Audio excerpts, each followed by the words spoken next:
A tiny puppy dragged his lifeless legs through piles of trash, his body riddled with hidden bullets. Everyone thought he had no chance, until doctors uncovered the shocking truth inside him. What followed was a battle for survival, a journey of love, and a miracle that would leave the world in tears. Before we move on, if you're an animal lover, tap subscribe. It's completely free, and every click inspires us to keep sharing the stories that truly touch the heart and give a voice to those who can't speak for themselves. The scrapyard was the kind of place where things went to die. Rusted cars leaned against each other like broken ribs, their windows shattered, their metal skeletons picked apart for scraps. Old refrigerators sat with doors hanging open, stinking of mildew, and piles of twisted pipes and wires coiled together like snakes. It was not a place for life. It was not a place for hope. Yet in the middle of that graveyard for machines, I heard a sound that didn't belong. It wasn't the clang of metal or the grind of steel.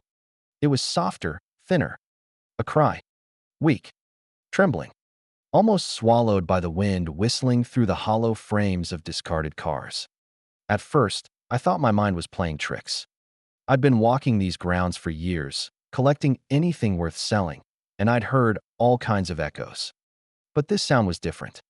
It carried pain. It carried desperation. It carried life. I followed it, weaving through piles of rust, stepping carefully across broken glass that crunched under my boots. The sound grew louder. A whimper, then a low moan. My chest tightened. And then I saw him. A small puppy, his fur matted with grease and filth, was dragging himself across the gravel. His back legs trailed uselessly behind him, scraping against the ground.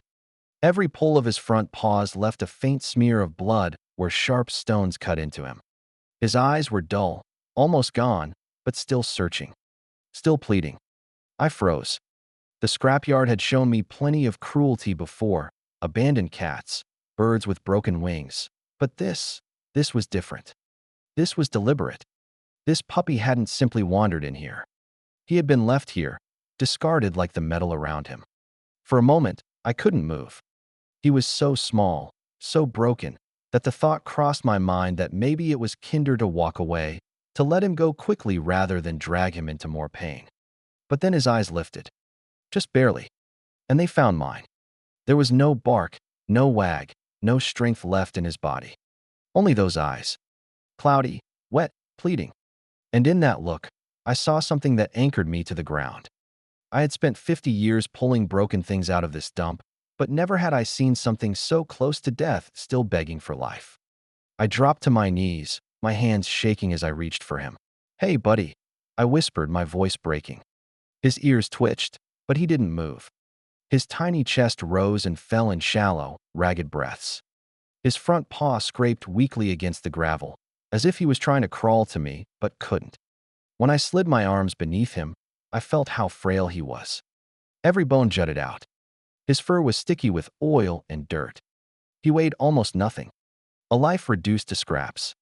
He let out the faintest whimper as I lifted him, but instead of resisting, he collapsed against me, his head falling limply into the crook of my arm. I pressed my hand gently against his ribcage. His heartbeat fluttered like a trapped bird. Too fast. Too weak. And as I carried him out of that scrapyard, the stench of rust and decay all around us, I whispered a promise I wasn't even sure I could keep. "You're not done yet." The nearest clinic was miles away. I drove faster than I had in years, the puppy curled in an old towel on the passenger seat, his body jerking every so often with shallow coughs. I couldn't take my eyes off him, terrified that each rise of his chest might be the last. He didn't whine. He didn't fight. He just lay there, trusting me in his silence. By the time I stumbled through the clinic doors, shouting for help, his breathing had slowed to almost nothing. Nurses rushed forward, their hands lifting him from mine, their voices sharp with urgency. I stood frozen as they laid him on a steel table, tubes and wires springing to life around him. The vet glanced at me, his face grim. "What did he get into?" I shook my head, stammering. "I found him in the scrapyard, dragging himself. His legs, they don't work." The vet frowned, pressing against the pup's belly, his hands moving quick. "He's emaciated, but that's not the only thing wrong." He called for x-rays, and the little dog was whisked away, leaving my arms empty, my heart pounding against a silence that felt heavier than any noise. Minutes stretched like hours until the vet returned, holding a scan up to the light. His expression was tight, almost disbelieving. He pointed to a mess of jagged shapes crowding the puppy's stomach. This dog has been eating metal. Nails. Screws. Shards of glass. He looked at me, his eyes full of something between pity and anger. His stomach is full of garbage. That's why he can't stand. That's why his body is shutting down. My knees buckled. I gripped the edge of the counter just to stay upright. A puppy, not even old enough to know the world, had been forced to eat trash just to survive. And now his little body was paying the price. The vet sighed. We'll try surgery. But I'll be honest with you, his chances are slim. Slim. The word echoed in my chest. I should have been prepared for it. Everything about that scrapyard screamed finality. But as I stood there, staring at the doors where they had taken him, I realized I wasn't prepared to let go. Not of him. Not of the faint spark I had seen in those eyes. Because sometimes, even in the rust and ruin of the world, something refuses to be discarded. And that little puppy, broken as he was, had already taught me one thing. He wanted to live. And I wasn't about to let him fight alone. At the clinic, time felt suspended. The puppy, whom one of the vet techs softly called Lucky, though the name felt almost cruel in that moment, lay on the table under bright surgical lamps. His chest rose and fell with shallow, uneven breaths, the weight of exhaustion pressing him down. He didn't resist when gloved hands gently touched him. He didn't even whimper. It was as if he had given everything he had just to crawl out of the trash and now surrendered himself completely to strangers. Doctor, Elena moved with practiced precision. She ran her hands down his spine, her brows knitting tighter with each inch. There's something wrong here, she murmured, her voice low but urgent. Her fingers paused at a section near his lower back. This isn't just an injury from crawling through garbage. This feels deliberate. The room stilled. The techs exchanged looks. Deliberate? What could she mean? The first x-rays told a story more horrifying than anyone expected. As the images appeared on the glowing screen, gasps broke the sterile silence. Lodged inside the puppy's frail frame were tiny fragments of twisted metal. Not just one, but several. They glittered like cruel confessions under the harsh white light. They're bullets, Elena whispered, her hand flying to her mouth. He's been shot. Multiple times. A hush fell over the clinic. The puppy's body, barely strong enough to breathe, had carried hidden violence within it. He had not simply been abandoned. He had survived something calculated, cruel, and merciless. The crawling, the lifeless back legs, it wasn't weakness. It was survival against impossible odds. One vet tech, tears streaking her mask, whispered, and he still dragged himself through the trash, still tried to live. The room held its breath, weighed down by grief and fury. But in the midst of it, Lucky blinked, his eyes cloudy yet steady, as if daring them not to pity him but to see him. Elena straightened. Her voice shifted from disbelief to resolve. We're not letting him go. He deserves to know love, not bullets. Prep him. He needs surgery now. They worked through the night. Machines beeped steadily. Metal fragments clinked into a tray one by one, pulled from tissue and muscle that had endured too much pain. Every piece removed felt like reclaiming part of his stolen innocence. But the greatest risk remained, his spine. One bullet had lodged dangerously close to it, threatening paralysis. Elena's hands trembled slightly, not from lack of skill, but from the enormity of what this small life had endured. She had performed hundreds of surgeries, but this was different. This was a battle against the cruelty of the world itself. Hours passed. Outside, dawn's first light spilled across the clinic windows. And then, finally, Elena stepped back, her shoulders sagging. He made it, she said softly. Relief washed through the room. Lucky was alive. Broken, yes, but alive. Still, questions lingered like storm clouds. Who had done this? Why target a helpless puppy? And how had he survived long enough to crawl from that trash heap into their arms? As they laid him in recovery, wrapped in soft blankets, Lucky stirred. His body was weak, stitched and bandaged, but his eyes opened just enough to find Elena. For a moment, his gaze locked on hers. There was no hatred, no fear, just an exhausted flicker of trust. A spark. And in that fragile spark, everyone in the room felt it. His story wasn't over. It was only beginning. Recovery was never promised. The surgery had saved Lucky's life, but the bullets had left their mark. His back legs lay still, unresponsive, and the question haunted every staff member. Would he ever walk again? For days, he drifted between sleep and faint wakefulness. Machines hummed around him. Sometimes he whimpered softly in his dreams, paws twitching as if chasing something far away. Other times he simply stared into the distance, quiet and heavy, as though remembering the night he was left for dead. Elena visited him every morning, crouching beside his cage. She spoke gently, not with pity, but with respect. You've carried the weight of bullets and still made it here. If you can fight that, you can fight for more. We'll fight with you. The team began therapy almost immediately. They placed Lucky on soft mats, supporting his fragile frame with slings so his legs wouldn't drag. A vet tech guided his paws in slow, deliberate movements, teaching his muscles what to remember. At first, he didn't respond. His legs hung limp, useless. Some whispered doubts, wondering if he'd remain paralyzed forever. But Elena silenced them with a single look. He deserves every chance. We don't give up on survivors. Days bled into weeks. The clinic became his battlefield, each session a quiet war against despair. They massaged his legs, stretched his muscles, encouraged even the smallest twitch. The therapy pool became a place of miracles. Buoyed by water, Lucky's body felt lighter, freer. He paddled clumsily at first, his head barely above the surface, eyes wide with confusion. But then, guided by careful hands, his back legs began to move, awkward, shaky kicks that sent ripples across the pool. The staff erupted in cheers as though witnessing a child's first steps. It was in those moments that Lucky's spirit began to shine. He no longer simply lay still, he fought. When placed on the mat, he tried to push forward, dragging himself with determination even when his legs betrayed him. He learned to balance on unsteady paws for a heartbeat, then two. Each small victory drew tears and applause, fueling his will. One night, long after the clinic had closed, Elena stayed behind. She sat by his side, exhaustion etched across her face. Lucky, sensing her weariness, rested his head on her lap. She stroked his ears, whispering, "You're teaching us more than we're teaching you. You're showing us what it means to refuse defeat." Still, progress was fragile.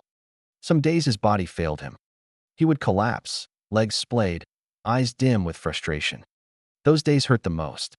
But Elena always lifted him, steadying his frame, reminding him softly, "Falling doesn't mean you're finished. It means you're still trying." Weeks later, a breakthrough came. During a therapy session, Lucky pushed himself upright, not for seconds, but for nearly a full minute. His legs trembled violently, his body swayed, but he stood. The staff froze in awe before erupting into shouts of joy. Elena, tears streaming, whispered, "That's it, boy. That's the miracle we've been waiting for." News of the bullet-riddled puppy who refused to die began to spread. Rescue groups shared his story. Messages poured in from strangers who had survived their own battles, soldiers, survivors of accidents, people who had learned to walk again after devastating injuries. They all saw themselves in Lucky. He had become more than a puppy. He had become a symbol. But symbols can't live on willpower alone. His medical bills grew, stretching the clinic's resources thin. Elena posted an update with his x-rays, showing the bullets that had once imprisoned him. Donations flooded in, enough to continue his therapy, enough to ensure he had a future. Lucky, once dragged through trash with lifeless legs, was no longer invisible. The world was beginning to see him. And yet, a question lingered in Elena's heart. What if he never regained full use of his legs? Would anyone see beyond his broken body and offer him a home? The answer would come sooner than she expected. By the time the leaves outside the clinic began to turn gold, Lucky had become part of the rhythm of the place. Everyone knew his schedule: morning therapy, midday rest, evening water exercises. The clinic staff took turns walking him in a special sling, helping him feel the ground beneath his paws. He was no longer just a patient. He was family. One crisp afternoon, as Lucky dozed in his crate, a quiet knock came at the clinic's front door. Elena glanced up from paperwork to see a man standing hesitantly in the entryway. He was tall, with a lean frame and eyes that carried the heavy weight of someone who had seen too much. In his hands, he clutched a worn photograph. "Are you the doctor who saved the puppy?" His voice was rough, as though unused to speaking of tender things. Elena nodded, curious. "That depends. Which puppy?" The man stepped closer, holding out the photo. It showed a German shepherd with kind, alert eyes, healthy, proud, and whole. His name was Rex. "My service dog. He took a bullet for me overseas. Saved my life. But he didn't make it." His voice faltered. He steadied himself. "When I heard about a puppy full of bullets, something told me I had to see him." Elena led him to the recovery area. Lucky lay curled on a blanket, his bandaged body rising and falling with steady breaths. At first glance, he looked fragile, almost breakable. But when he sensed a new presence, his ears flicked.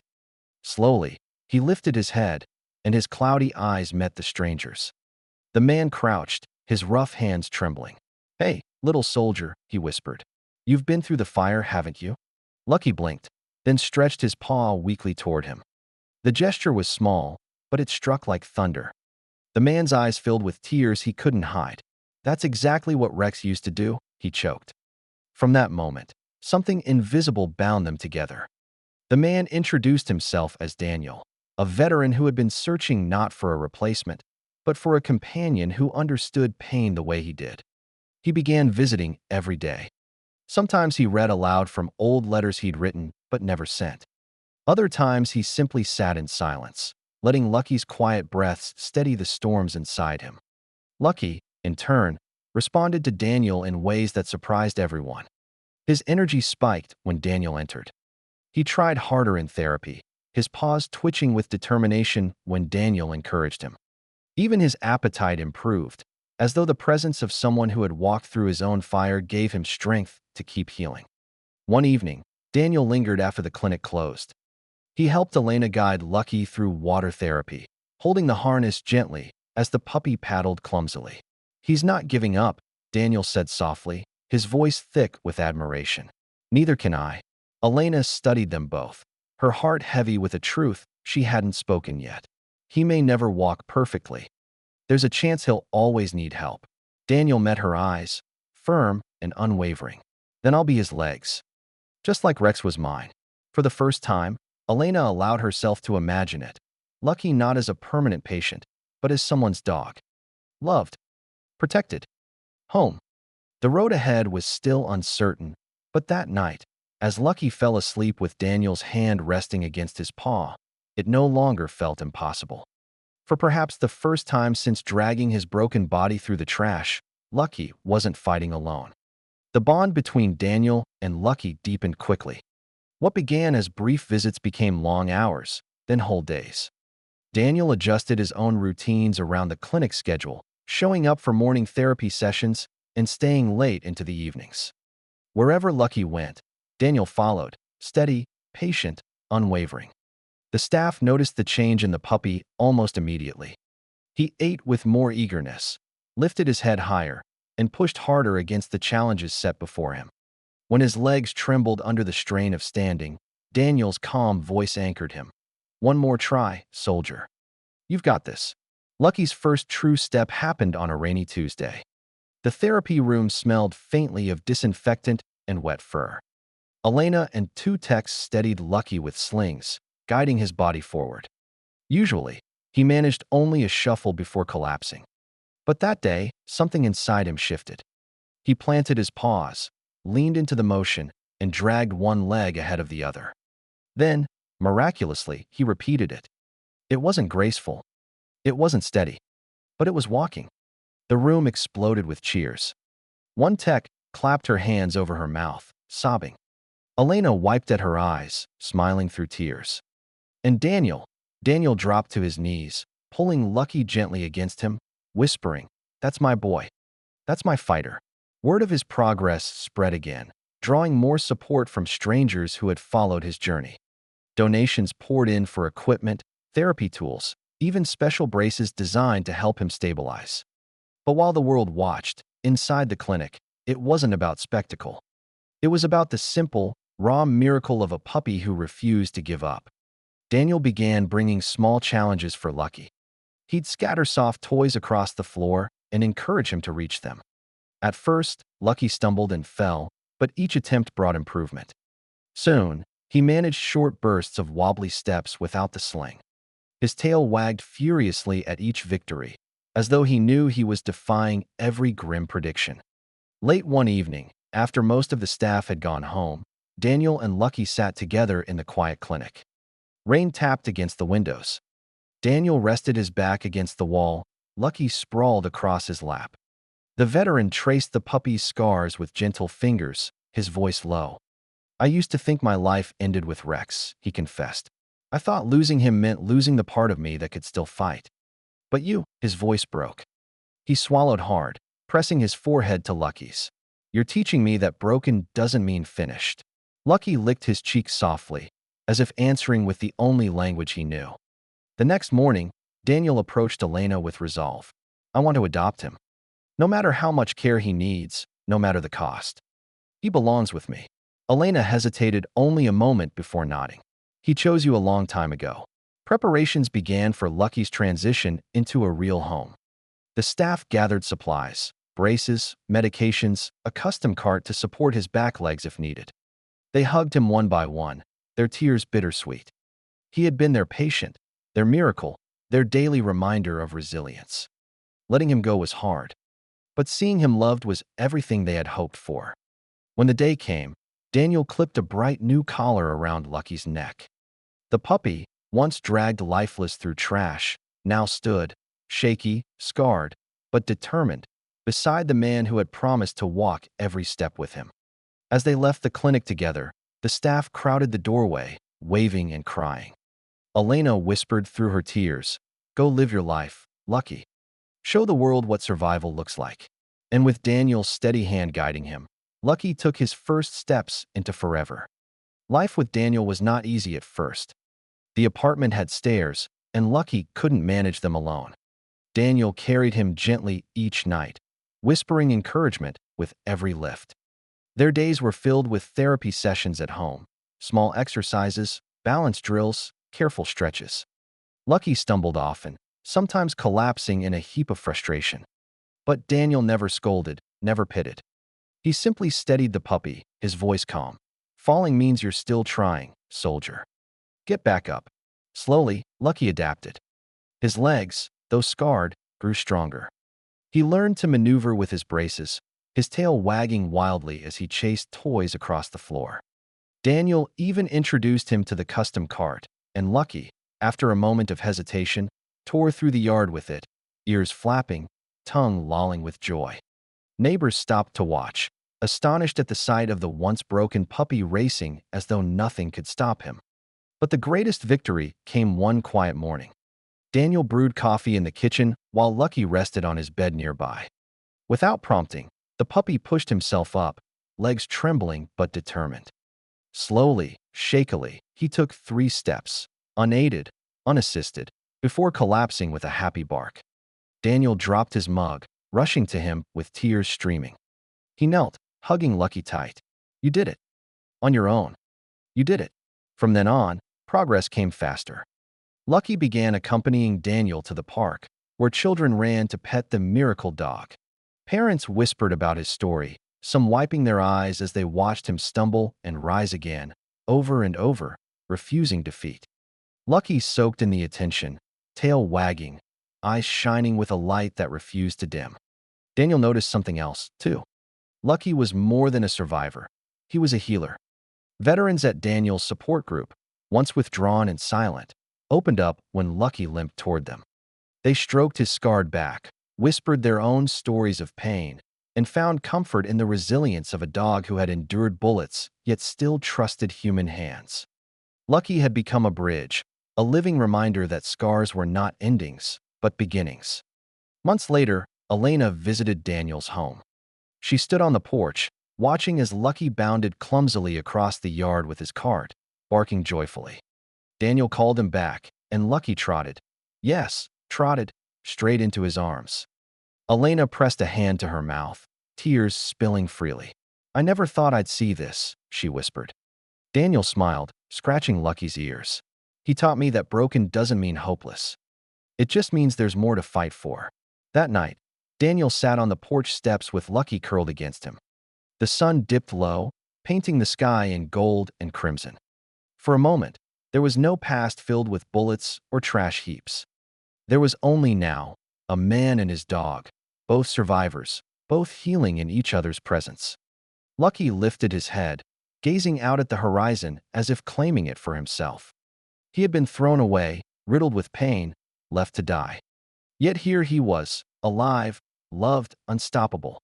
And though the world first knew him as the puppy who dragged his lifeless legs through trash, he would forever be remembered as something far greater. The dog who refused to surrender, who walked again, and who reminded everyone who met him that hope is stronger than cruelty. Lucky wasn't just living. He was proving, every single day, that miracles are real.